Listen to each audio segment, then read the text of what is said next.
¿Qué onda, raza? ¿Sabías que por ahí anda un evangelio que la mera neta, la iglesia lo tuvo guardado bajo 7 llaves por más de 1500 años?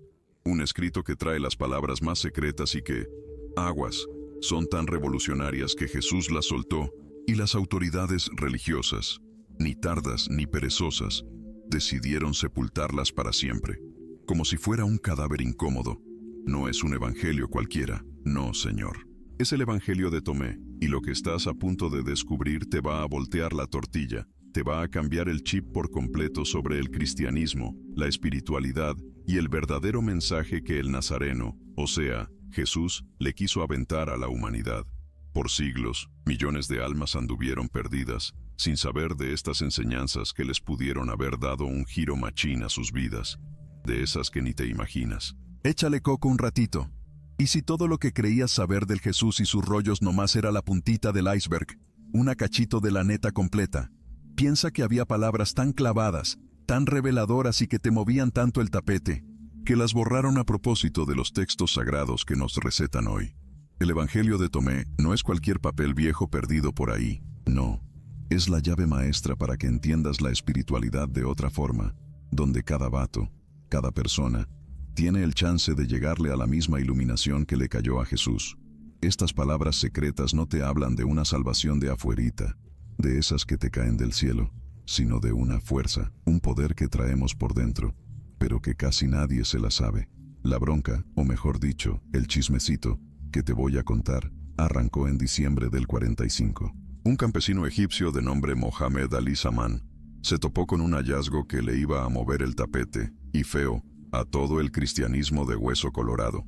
Andaba el vato buscando abono natural, por allá, cerquita de Nag Hammadi, cuando de repente, ¡zas!, se topó con una vasija de barro, de esas grandotas, enterrada en el desierto. Le dio un buen trancazo, la rompió, ¿y qué crees? Ahí adentro había 13 códices de papiro, con 52 textos bien viejos, escritos en copto, una onda del egipcio antiguo.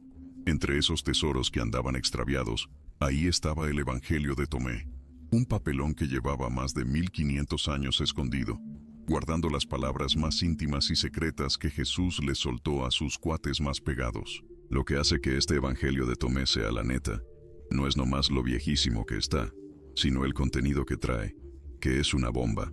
A diferencia de los evangelios oficiales, esos que ya no sabemos de memoria, Mateo, Marcos, Lucas y Juan. Este rollo no te cuenta la vida de Jesús como si fuera una novela, así en orden.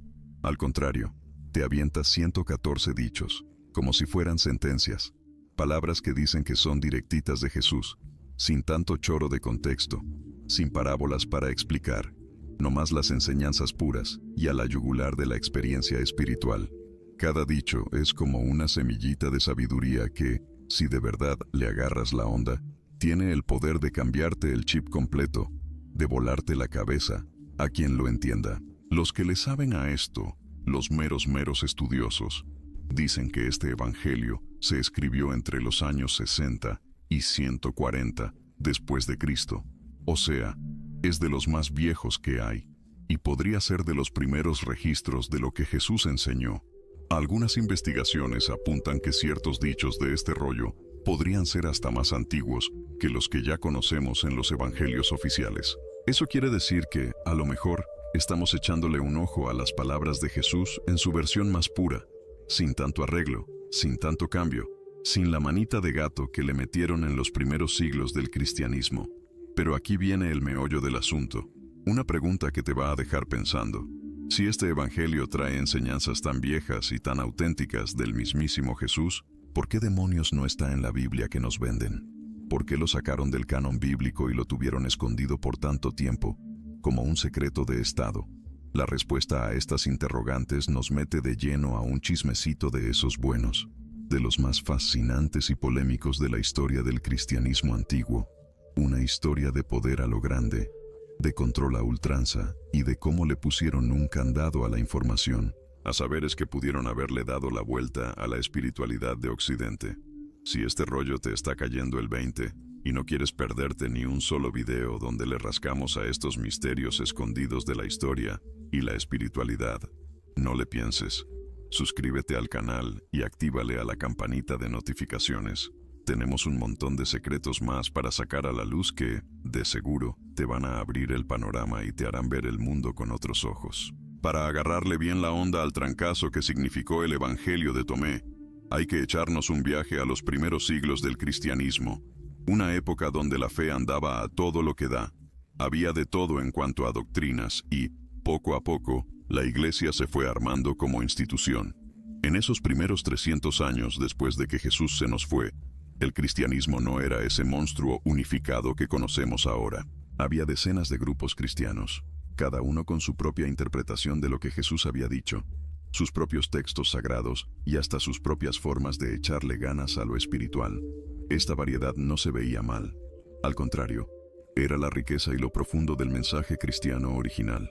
En este relajo de espiritualidades, el Evangelio de Tomé andaba de boca en boca entre las primeras comunidades cristianas, sobre todo por Egipto y Siria. Para muchos de los que seguían a Jesús, era un texto sagrado y de a de veras, porque veían en sus enseñanzas una guía directa para llegar a la iluminación espiritual. Los primeros cristianos que leían este Evangelio no se veían como herejes o descarriados. Al contrario, se sentían los meros herederos de la tradición de Jesús, guardando enseñanzas que otros ya habían borrado o, de plano, les habían dado una manita de gato. Las palabras que vienen en el Evangelio de Tomé nos pintan a un Jesús muy distinto al que nos han vendido en los evangelios oficiales. Aquí, Jesús no se la pasa hablando de pecados y de una salvación que te llega de afuera, no. Habla de un conocimiento que traes dentro y de un cambio personal, de esos que te mueven el piso. Sus rollos se enfocan en ayudar a la gente a que descubra su verdadera chispa divina, a que capten que el reino de los cielos no es un lugar al que llegas después de que te cargó el payaso, sino una realidad que ya está aquí, ahorita mismo, que puedes sentirla si tienes el conocimiento y le echas ganas a la práctica espiritual. Una de las cosas que más llaman la atención de este evangelio es que le da un peso machín a la gnosis, una palabra griega que significa conocimiento. Pero no el conocimiento de libros, el de la escuela. No, es un conocimiento que se siente, que se vive, directo de la realidad divina. Según lo que este texto guarda, cada persona trae dentro una chispa divina que se puede prender y hacer crecer hasta llegar a esa misma conciencia iluminada que el Jesús ya traía. Esa onda era bien radical en ese entonces, y sigue siendo la neta hoy, porque te dice que lo divino no está aparte de nosotros, de la humanidad, sino que es nuestra verdadera esencia. Los estudiosos, esos que se la pasan investigando, han soltado que el Evangelio de Tomé es el reflejo de una tradición cristiana bien antigua, que iba de la mano con las tradiciones que al final se hicieron los evangelios oficiales. Esta tradición le ponía un énfasis machín a la enseñanza directa, de maestro a alumno, a pasarse el conocimiento secreto y a la experiencia mística personal como el camino para la salvación. Para estos primeros cristianos, andar con Jesús no era nomás aceptar unos dogmas o ir a ciertos rituales. No, era aventarse un viaje personal de transformación espiritual, de esos que te cambian la vida y que al final te llevaría al mismo nivel de conciencia que el Jesús ya había alcanzado. Pero aquí está el primer gran secreto, el que las autoridades religiosas de después no querían que la gente supiera ni de chiste. Estas enseñanzas te decían que cada quien podía llegar a la iluminación por su cuenta, sin necesidad de que nadie se metiera, sin intermediarios de la iglesia. Échale, ¿qué impacto iba a tener esto en una organización religiosa que se estaba armando como la única que podía hablar con Dios por ti y por toda la humanidad? Si la gente podía conectarse directo con lo divino, entonces ¿para qué querían a los curas, a los obispos, a toda esa jerarquía de la iglesia? ¿De qué servirían? Esta bronca, este pleito entre el cristianismo que se estaba haciendo una institución y las tradiciones más místicas y directas, se puso más cabrón durante los siglos II y III. Mientras la iglesia le metía más y más a sus estructuras y a sus dogmas bien definidos, textos como el Evangelio de Tomé empezaron a ser vistos no como algo que sumaba, sino como una competencia, y hasta como algo peligroso para la unidad y el poder de esa institución religiosa que apenas estaba agarrando forma. Las implicaciones de estas enseñanzas, aguas, van mucho más allá de nomás unas diferencias de teología. Cuando le echamos un ojo, con lupa, a las palabras que le achacan a Jesús en este evangelio, nos topamos con una filosofía espiritual que le da un golpe directo a cómo nos han enseñado a entender la religión, la espiritualidad y hasta nuestro propio potencial como seres humanos. Uno de los dichos más impactantes que nos encontramos es cuando Jesús suelta que los que beban de su boca se van a volver como Él, y Él como ellos. ¿Qué tal?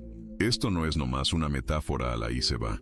Es una declaración que te vuela la cabeza sobre qué onda con la conciencia espiritual y la chance que tenemos de transformarnos. Las investigaciones de los meros expertos han demostrado que esta forma de ver las cosas la compartían un montón de comunidades cristianas de las primeras, que andaban regadas desde Siria hasta Egipto.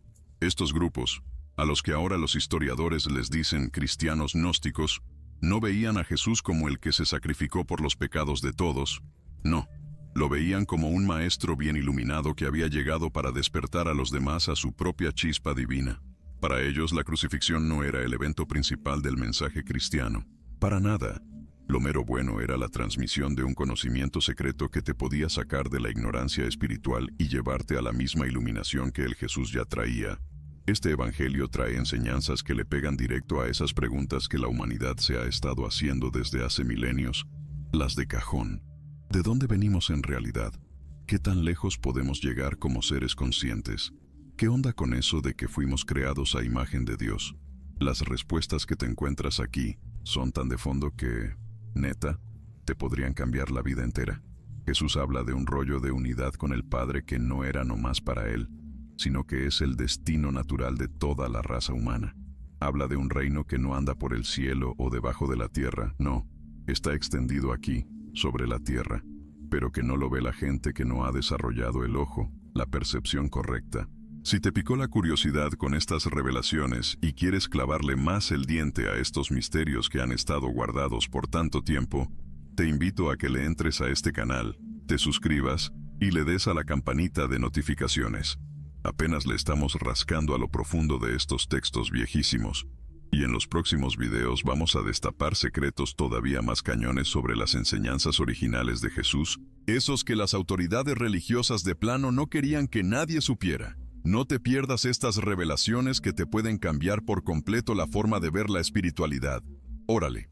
Pero bueno, volvamos a las palabras secretas de Jesús y a lo que la neta significan. Una de las enseñanzas que más les caló a las autoridades religiosas de después era esa onda de que el reino de Dios ya está aquí, ya existe, pero la mayoría de la gente no lo capta, no lo ve, por cómo anda su changarro mental, por su estado de conciencia. Esta enseñanza implica que la salvación no es algo que te va a llegar después de que estires la pata, como premio por portarte bien. No, es algo que puedes vivir en chinga, aquí y ahora, si despiertas tu conciencia. Échale. ¿Qué significaría esto? Si la gente pudiera entrarle al reino de Dios aquí y ahora, por su propio cambio interno, ¿para qué diablos necesitarían a una institución religiosa que les promete la salvación en el futuro a cambio de que se porten como borreguitos hoy? El Evangelio de Tomé también trae sus tips para lograr este cambio de conciencia, esta transformación. Jesús dice que hay que volvernos como niños, pero no de ser inocentes o simples, no. Se refiere a volver a tener esa percepción directa, sin filtros, de la realidad, como cuando éramos morros. Los chamacos no han sido condicionados por tanto rollo que la sociedad le mete a la percepción de los adultos.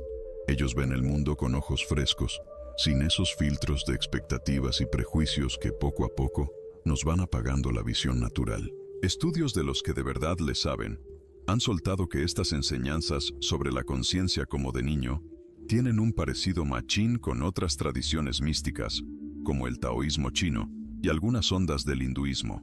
Esto nos dice que Jesús no andaba inventando el hilo negro, sino que compartía principios universales sobre la conciencia, de esos que van más allá de cualquier cultura o religión en específico. No estaba fundando una religión para unos cuantos, sino apuntando a verdades eternas sobre lo que podemos lograr como humanos. Verdades que cualquiera puede ver si se avienta a mirar más allá de los condicionamientos superficiales que su cultura le ha puesto. Otra enseñanza que te va a volar la cabeza es cuando dice que los que ya le agarraron la onda al mundo y se hicieron ricos, deberían renunciar al mundo. Pero ojo, no se refiere a dejar las cosas materiales, no. Las investigaciones dicen que es un desapego mental, de esos chingones. La habilidad de vivir a gusto en el mundo sin que te tenga atado, sin ser su esclavo. Es la diferencia entre usar el mundo y que el mundo te use a ti. Entre vivir desde un centro de calma por dentro y andar como veleta, arrastrado por todas las broncas de afuera. Esta forma de entender el desapego, de a tiro iluminado, era vista como una bomba, bien peligrosa, por las autoridades religiosas que andaban armando su control social a base de miedo y de que la gente dependiera de ellos. Si la gente podía encontrar paz y sentirse plena con su propio cambio interno, se iban a hacer menos dependientes de los sistemas de control y de la autoridad de afuera. Sería más difícil manejarlos con el miedo al castigo eterno o con promesas de premios en el futuro. Imagínate el relajo. El Evangelio también trae sus rollos específicos sobre qué onda con la luz que llevamos por dentro. Jesús dice que Él es la luz que alumbra a todos, pero también aclara que esa misma luz la trae cada ser humano.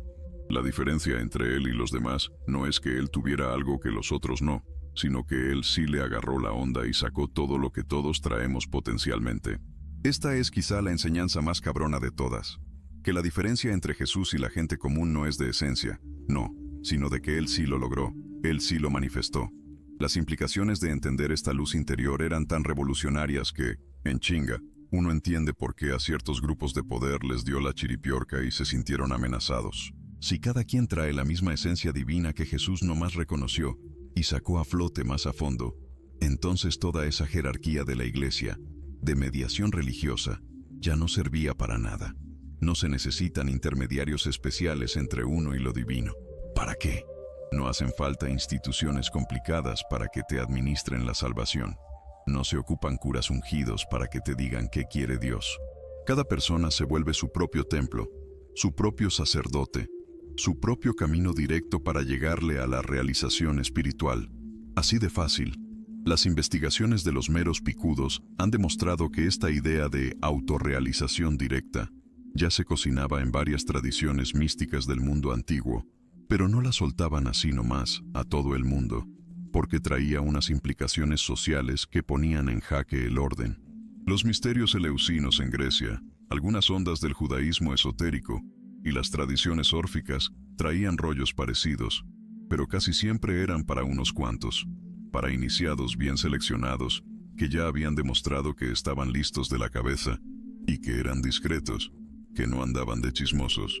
Jesús, según el Evangelio de Tomé, andaba soltando estos principios más a la luz, sin tanto rollo, lo cual, para las estructuras de poder ya establecidas, era visto como algo súper peligroso. El texto también trae enseñanzas bien clavadas sobre qué onda con el tiempo y la eternidad, que le dan una patada a cómo entendemos el tiempo normalmente. Jesús dice que el reino no es algo que va a llegar después, no, ya existe aquí y ahora, para los que de verdad tienen los ojos bien abiertos para verlo. Esta perspectiva del presente eterno te quita de encima la dependencia de promesas a futuro y de castigos que luego te llegan. Elimina el control que te pueden meter con manipulación, con tus esperanzas y miedos sobre el mañana. Cuando la gente capta que la realización espiritual la tienes en chinga, en este preciso momento, ya no es tan fácil que te manipulen con premios o castigos que te prometen para después.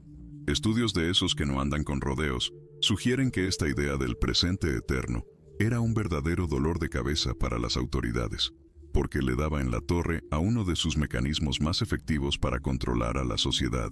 Eso de la gratificación espiritual te llega después. Si la gente podía encontrar paz, un sentido y sentirse plena aquí y ahora, en este momento, se volverían menos dependientes de sistemas que te prometían la felicidad a futuro si te portabas bien hoy. No estarían tan dispuestas a sacrificar su bienestar de hoy por promesas de premios en otro mundo o en otro tiempo. Pura verdad. Otra onda que te vuela la cabeza del texto está en lo que enseña sobre la sabiduría, comparada con el conocimiento ese que nomás acumulas. Jesús hace una diferencia entre los que se llenan de información intelectual y los que de verdad han desarrollado una comprensión directa de la buena. La sabiduría, según estos rollos, no te llega por andar juntando conceptos y teorías, sino por un cambio machín en cómo percibes las cosas.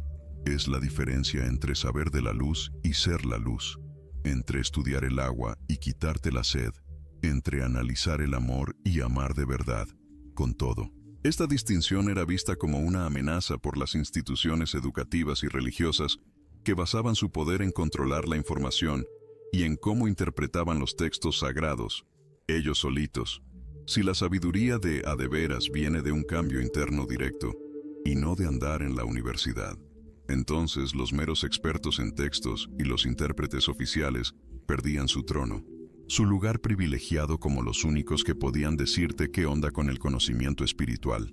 La gente del pueblo, la raza común, podía llegar a entender cosas que ni los eruditos más acá habían captado, nomás con la sinceridad de su búsqueda interna y lo profundo de su propio cambio. Las enseñanzas sobre la dualidad son otro punto donde el Evangelio de Tomé te avienta unas perspectivas que, cuidado, eran vistas como peligrosamente subversivas. Jesús habla de hacer de los dos uno, de ir más allá de esas divisiones falsas, de esos opuestos que siempre andan dominando lo que pensamos los humanos. Esto incluye ir más allá de lo sagrado y lo profano, lo espiritual y lo material, lo de adentro y lo de afuera, lo de hombre y mujer, el rico y el pobre, el que sabe y el que no.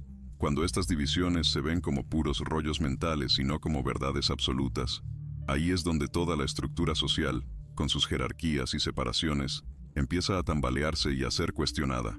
Absoluto y su poder para meternos en la cabeza la idea de que estamos solos, separados de todo. El Evangelio también trae enseñanzas bien específicas sobre la muerte y la inmortalidad que le dan una patada a lo que siempre nos han dicho, tanto a los que solo creen en lo que tocan como a los que esperan milagros. Jesús habla de aquellos que le han visto la cara a la muerte sin sentir ni una pizca de amargura, sugiriendo que la mera muerte física es un paso que, créanlo o no, se puede vivir con plena conciencia mientras uno todavía respira. Esto se refiere a esa muerte pero del ego, de esa identidad que nos hemos fabricado y que se cree que es nuestro cuerpo y nuestra personalidad pasajera. Los que le han rascado a fondo aseguran que esta forma de entender la muerte consciente se conocía en varias tradiciones místicas, pero que se guardaba bajo 7 llaves. ¿Por qué? Porque no cualquiera estaba listo para entenderla, y porque una mente sin preparación podía malinterpretarla gacho. La muerte del ego se siente al principio como una amenaza de muerte, así, sin más, para la personalidad común y corriente que se aferra a lo que cree ser. Solo cuando uno se atreve a cambiar esa identidad, esa muerte psicológica se siente como una liberación, no como un final. Cuando la gente logra vivir esa muerte del ego con toda la conciencia, sin que el cuerpo físico se les apague, se les quita el miedo a la muerte de a de veras. Y ahí es donde la cosa se pone seria para los de arriba.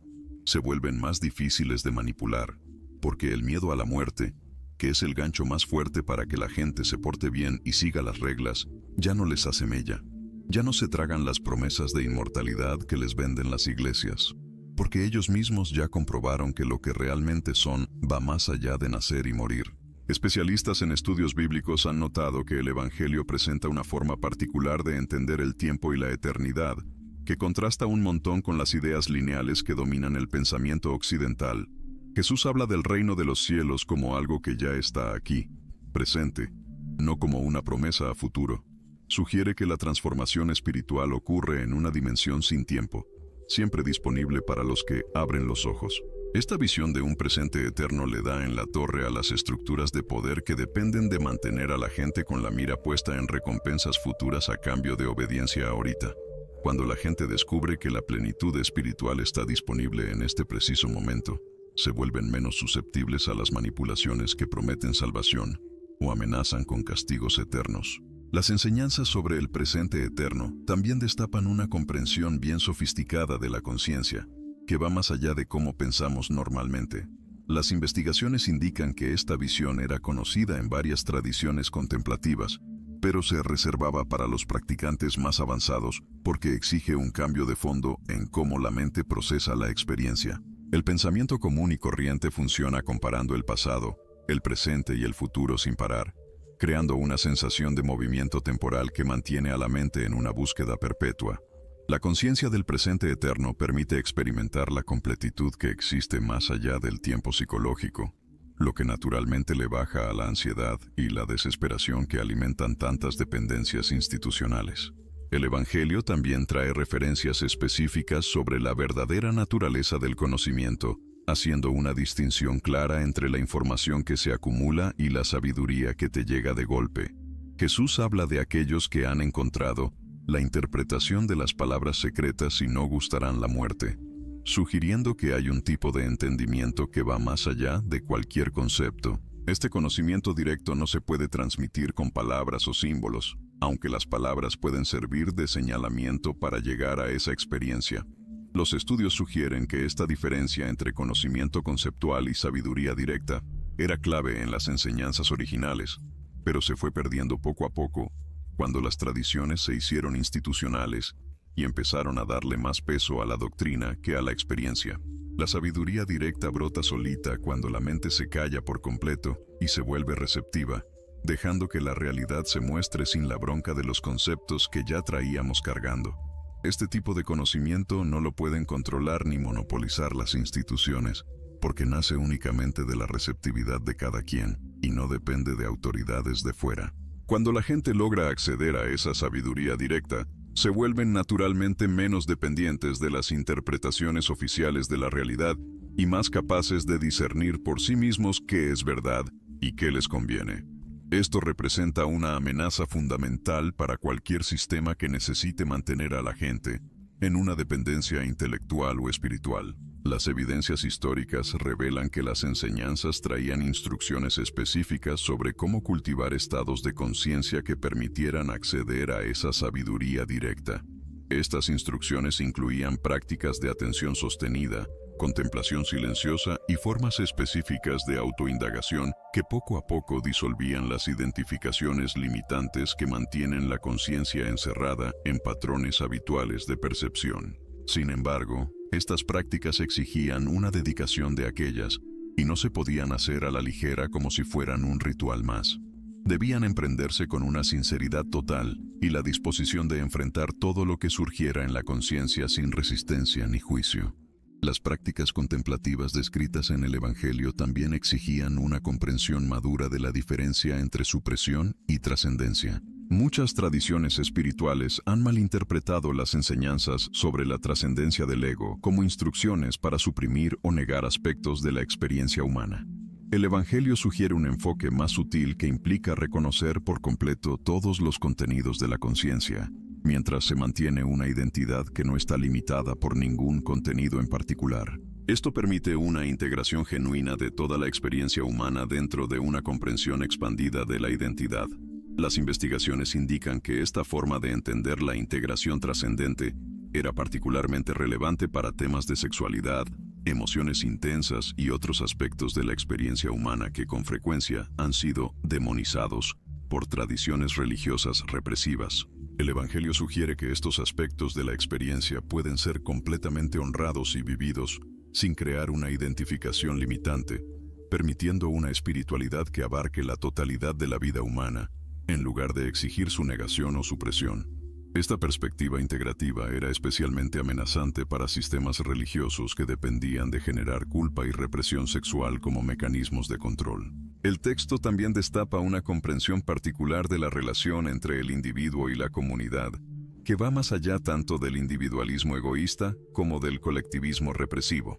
Jesús habla de la importancia de convertirse en un ser humano completo, mientras reconoce al mismo tiempo la unidad fundamental de toda la existencia. Esta perspectiva permite el desarrollo completo de la individualidad única, sin crear separación o competencia con otros. Cuando las personas desarrollan esta comprensión madura de la individualidad no separada, se vuelven capaces de contribuir genuinamente al bienestar colectivo, sin sacrificar su autenticidad personal. Esta mezcla de individualidad y unidad era particularmente problemática para los sistemas sociales organizados alrededor de la conformidad forzada o la competencia destructiva. Las personas que han desarrollado una individualidad auténtica dentro de una comprensión de unidad fundamental se vuelven difíciles de manipular a través de la presión social, porque su sentido de valor no depende de la aprobación externa. Al mismo tiempo, se vuelven naturalmente colaborativas y compasivas, porque reconocen que su bienestar genuino está inseparablemente conectado con el bienestar de todos los seres. Los sistemas políticos y religiosos de la época le vieron de inmediato lo revolucionario a estas enseñanzas y se pusieron a trabajar sistemáticamente para suprimirlas. Las evidencias históricas sugieren que las autoridades entendieron perfectamente que estas ideas representaban una amenaza de muerte, no solo para estructuras de poder específicas, sino para la idea misma de autoridad externa como base para organizar la sociedad. Cuando la gente desarrolla la capacidad de acceder directamente a la sabiduría y experimentar la realización espiritual sin intermediarios institucionales, toda la estructura de control religioso se vuelve un chiste. Esta comprensión llevó a campañas coordinadas de destrucción que incluyeron no solo la quema de textos, sino también la eliminación sistemática de las personas que conservaban estas enseñanzas de boca en boca. Las investigaciones indican que estas campañas de supresión fueron particularmente intensas porque las enseñanzas contenían elementos específicos que hacían imposible que los sistemas de poder existentes las cooptaran. A diferencia de muchas tradiciones espirituales que pueden modificarse para servir a propósitos institucionales, las enseñanzas conservadas en el Evangelio contenían salvaguardas intrínsecas contra la distorsión. La insistencia en la realización directa significaba que cualquier versión institucionalizada automáticamente perdería su poder transformador. La eliminación completa se convirtió en la única opción viable para las autoridades que dependían de mantener a las poblaciones en estados de dependencia espiritual y confusión existencial. El proceso de supresión implicó múltiples estrategias que operaron al mismo tiempo durante varios siglos. Las autoridades inventaron narrativas alternativas que presentaban versiones domesticadas de las enseñanzas originales, enfocándose en elementos que podían usarse para reforzar la obediencia y la conformidad social. Estos esfuerzos tuvieron un éxito rotundo, porque aprovecharon las tendencias psicológicas naturales a evitar la responsabilidad personal y a buscar figuras de autoridad externas. A mucha gente le resultó más cómodo aceptar versiones simplificadas que solo exigían fe y obediencia ritual, en lugar de la profunda transformación de conciencia que las enseñanzas originales demandaban. Los estudios sugieren que las técnicas de supresión incluyeron la creación deliberada de una confusión doctrinal que hizo extremadamente difícil para la gente común distinguir entre las enseñanzas auténticas y las versiones distorsionadas. Las autoridades promovieron múltiples interpretaciones contradictorias al mismo tiempo, creando un ambiente de debate teológico que oscureció la claridad directa de las instrucciones prácticas originales.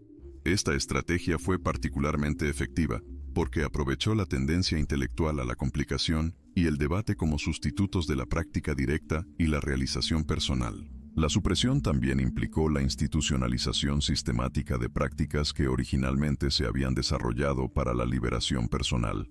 Rituales diseñados para facilitar estados expandidos de conciencia se transformaron en ceremonias formales que reforzaban las jerarquías institucionales. Las prácticas de meditación y contemplación se codificaron en formas que requerían supervisión clerical y se convirtieron en mecanismos de control en lugar de herramientas de emancipación. Esta transformación fue particularmente insidiosa porque conservó las formas externas de las prácticas originales mientras eliminaba por completo su función liberadora. Las evidencias históricas revelan que las campañas de supresión fueron acompañadas por esfuerzos coordinados para reescribir la historia y crear narrativas oficiales que eliminaron cualquier referencia a las enseñanzas originales o a sus efectos transformadores. Generaciones enteras crecieron sin saber que existían alternativas a los sistemas doctrinales oficialmente sancionados. Esta amnesia cultural se mantuvo a través del control educativo, que aseguró que solo las versiones autorizadas de las enseñanzas fueran transmitidas a las nuevas generaciones. Las consecuencias de estas campañas de supresión se extendieron mucho más allá del ámbito religioso y afectaron de manera fundamental el desarrollo de la conciencia humana durante largos periodos históricos. Sociedades enteras perdieron acceso al conocimiento práctico sobre el funcionamiento de la conciencia y las posibilidades de desarrollo humano. Esta pérdida creó culturas caracterizadas por confusión existencial, dependencia de autoridades externas e incapacidad para navegar preguntas fundamentales sobre el significado y el propósito, sin recurrir a sistemas de creencias impuestos desde fuera. El impacto más devastador de la supresión fue la pérdida de tradiciones vivas que podían transmitir una comprensión práctica sobre la naturaleza de la realidad y métodos para la realización directa. Sin estas tradiciones, la gente quedó a merced de sistemas conceptuales abstractos que no podían proporcionar una satisfacción genuina o una solución para las preguntas existenciales fundamentales. Esta dependencia creó las condiciones psicológicas que permitieron el florecimiento de diversas formas de fundamentalismo, materialismo nihilista y otros sistemas ideológicos que prometían certeza sin exigir el trabajo interior necesario para la comprensión auténtica. Especialistas han observado que las técnicas utilizadas en estas campañas históricas de supresión sentaron precedentes que continuaron influyendo en los métodos de control social durante siglos posteriores. La comprensión de cómo eliminar tradiciones de sabiduría, mientras se mantenía a las poblaciones en estados de dependencia doctrinal, se convirtió en una herramienta fundamental para el mantenimiento de estructuras de poder que dependían de la ignorancia y la confusión popular. Estas técnicas fueron refinadas y aplicadas repetidamente cada vez que surgían movimientos que amenazaban los sistemas establecidos de autoridad. La recuperación del Evangelio de Tomé y otros textos similares representa, por lo tanto, no solo un descubrimiento arqueológico, sino un evento de profundo significado para el desarrollo futuro de la conciencia humana. Estos textos proporcionan evidencia directa de posibilidades humanas que habían sido sistemáticamente oscurecidas y ofrecen un acceso renovado a métodos prácticos para la realización de estas posibilidades. Sin embargo, su redescubrimiento también revela la magnitud del daño cultural causado por siglos de supresión sistemática y la cantidad de trabajo que se necesita para restaurar tradiciones vivas de sabiduría práctica. El redescubrimiento de estas enseñanzas ocultas nos obliga a confrontar una realidad incómoda sobre la naturaleza del conocimiento auténtico en nuestro mundo moderno. Durante décadas, académicos se han fajado a reconstruir no solo los textos perdidos, sino también las metodologías prácticas que estos documentos describían para el desarrollo de la conciencia humana. Lo que han encontrado le da en la torre a las suposiciones que la mayoría de la gente tiene sobre las limitaciones del potencial humano y la naturaleza misma de la realidad. Las investigaciones revelan que las enseñanzas conservadas en el Evangelio de Tomé contenían instrucciones específicas para técnicas de desarrollo interior que producían resultados verificables y reproducibles. Estas técnicas no dependían de creencias particulares o afiliaciones religiosas, sino que funcionaban como métodos empíricos para la exploración directa de estados expandidos de conciencia y comprensión. Los resultados de estas prácticas incluían capacidades que las sociedades modernas considerarían extraordinarias, pero que aparentemente eran vistas como desarrollos naturales del potencial humano por las comunidades que conservaron estas tradiciones. Las evidencias sugieren que estas metodologías producían transformaciones en la percepción que permitían a los practicantes acceder directamente a formas de conocimiento que normalmente permanecen ocultas para la conciencia ordinaria. Este acceso directo eliminaba la necesidad de intermediarios institucionales y creaba individuos capaces de resolver preguntas existenciales fundamentales a través de la experiencia personal verificada, en lugar de depender de autoridades externas. La implicación política de tales capacidades era profunda, ya que poblaciones compuestas de individuos con acceso directo a una comprensión trascendente serían inherentemente resistentes a formas de control basadas en la manipulación de creencias e información. Esta resistencia natural a la manipulación hizo que la preservación de estas tradiciones fuera incompatible con sistemas políticos que dependían del control sobre el acceso al conocimiento para mantener estructuras jerárquicas de poder. Los estudios han documentado que las técnicas específicas descritas en estos textos incluían métodos precisos para la observación directa de la naturaleza de la conciencia, prácticas para el desarrollo de estados de percepción no ordinarios y sistemas organizados para la transmisión de comprensión realizada de maestros experimentados a estudiantes preparados. Estas metodologías creaban linajes de conocimiento práctico que podían perpetuarse independientemente de instituciones oficiales y que producían individuos capaces de verificar personalmente la validez de las enseñanzas a través de su propia experiencia directa. La existencia de tales linajes representaba una amenaza fundamental para cualquier sistema que requiriera un monopolio sobre la interpretación de la verdad espiritual o filosófica, ya que proporcionaba métodos alternativos para acceder al mismo conocimiento que las instituciones afirmaban controlar exclusivamente. La sofisticación de estas técnicas sorprendió a los investigadores que inicialmente esperaban encontrar solo enseñanzas filosóficas abstractas o especulaciones metafísicas sin aplicación práctica. En lugar de eso, descubrieron sistemas detallados de práctica interior que habían sido desarrollados y refinados durante siglos de experimentación y aplicación. Estos sistemas incluían métodos específicos para la preparación psicológica, técnicas precisas para la inducción de estados alterados de conciencia y criterios objetivos para evaluar el progreso y verificar los resultados. La naturaleza empírica de estas metodologías sugiere que las comunidades que las desarrollaron estaban comprometidas con la verificación experimental de sus descubrimientos, en lugar de con la preservación de dogmas teóricos, sin confirmación práctica. Especialistas han observado que la pérdida de estas tradiciones prácticas creó un vacío en la cultura humana que nunca fue llenado adecuadamente por los sistemas que las reemplazaron. Las instituciones que surgieron después de la supresión de las tradiciones originales se enfocaron principalmente en la transmisión de conceptos y creencias, en lugar de en el desarrollo de capacidades verificables o la facilitación de la experiencia directa. Esta transición de la práctica verificable a la creencia teórica representó un cambio fundamental en la comprensión humana sobre la naturaleza del conocimiento espiritual y las posibilidades para el desarrollo individual.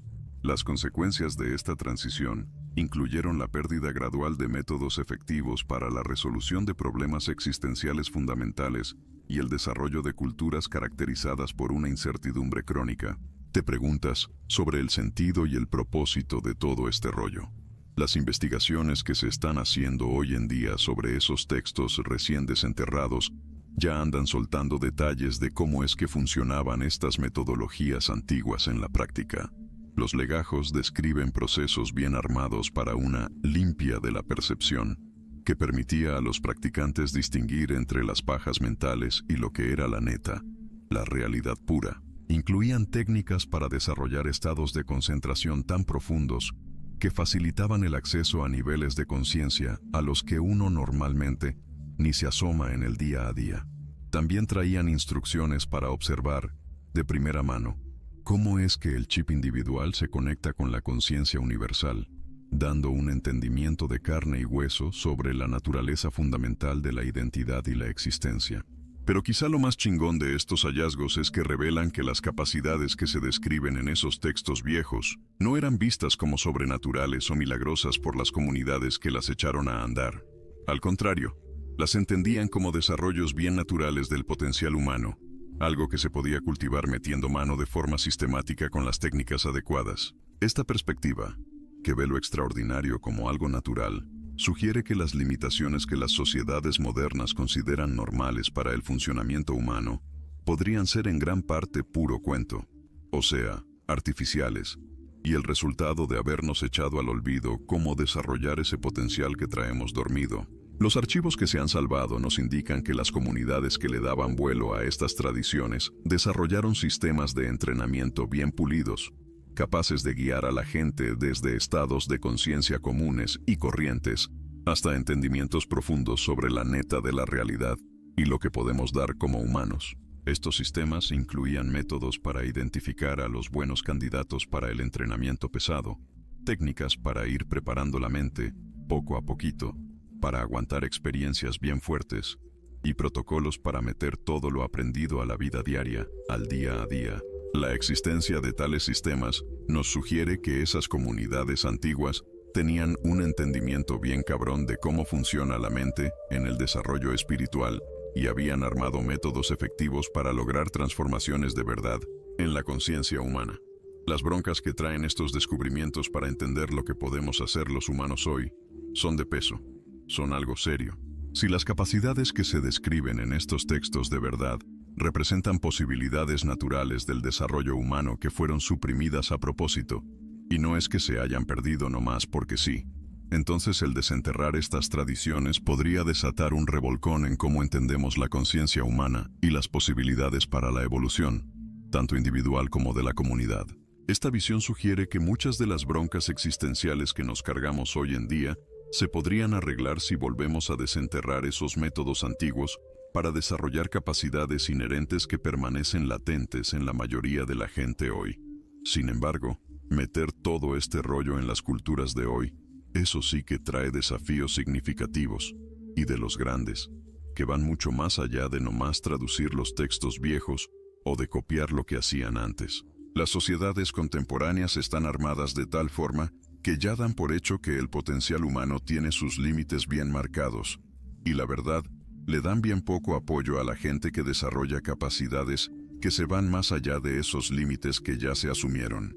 Para que estas tradiciones de sabiduría práctica jalen de nuevo, no solo hay que recuperar las técnicas específicas, sino que hay que armar un ambiente cultural que aguante y alimente el desarrollo de esas capacidades fuera de serie, sin que la gente que se mete en esto acabe aislada o choque con lo que se vive en la cultura.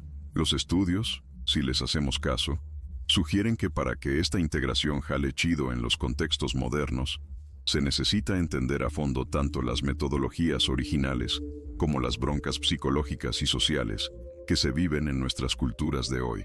Esta integración no se va a lograr nomás copiando lo que hacían los viejos, sino que requiere adaptar de forma creativa los principios esenciales a los tiempos que corren, pero sin perder la efectividad que tenían las técnicas originales. Y para armar esas adaptaciones, se necesita gente que entienda a fondo tanto las tradiciones viejas como lo que se necesita en los contextos culturales de hoy. La evidencia que se guarda en esos textos ocultos también nos suelta que las comunidades que le daban vuelo a estas tradiciones entendían que para que el conocimiento práctico se pasara bien, se necesitaban relaciones personales directas entre maestros que ya la habían logrado y alumnos que estuvieran listos. Esta visión choca de frente con lo que hoy creemos sobre cómo se puede pasar el conocimiento que te cambia la vida, o sea, con libros, conferencias o lo que sale en la tele. Los textos dan a entender que aunque la información de la cabeza se puede pasar por medios impersonales, lo que es la transmisión de verdad de esas capacidades que se desarrollan requiere un contacto directo con gente que ya las trae en su propia experiencia y que puede despertar lo mismo en otros, con métodos que van más allá de nomás hablar o dar ideas. Gracias por llegar hasta aquí, raza. Nos vemos en la próxima entrega, a ver qué otros misterios desenterramos.